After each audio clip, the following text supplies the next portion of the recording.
السلام عليكم ورحمة الله وبركاته. بالنسبة للناس اللي كانت بتسألنا على موضوع الحشر الوهمي، إن أنت بيبقى مفيش ولا ورقة محشورة وأنت شايل كل الورق اللي موجود في المكنة، وبرغم ذلك بتفضل تدي علامة الحشر. فأنا جاي أعرفك إزاي تلغي موضوع علامة الحشر دوت، بما إنك شلت كل الورق ومفيش أي حاجة محشورة في المكنة، ولسه بتعلم معاك إن هي في ورقة محشورة في السخان وفي ورقة محشورة في المكنة ذات نفسها. فأنا دلوقتي هعرفك بطريقة سريعة جدا إزاي تحل المشكلة ديت. بس قبل ما نبدأ الفيديو عايزك تعمل اشتراك في القناة وتعمل لايك للفيديو، وتعالى بقى اعرفك ازاي تحل المشكله ديت في اقل من 10 دقايق بالظبط. اول حاجه هتفتح الباب الجانبي بتاع المكنه، تمام، وهتقوم جايب كهنه مبلوله تبلها كويس، تمام.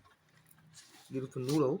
هنا بيبقى فيه سنسور، لو انت واخد بالك منه السنسور ده، وهنا بيبقى فيه سنسور تاني. الاتنين دول، ده وده، هتمسح ده كويس كده، كويس جدا.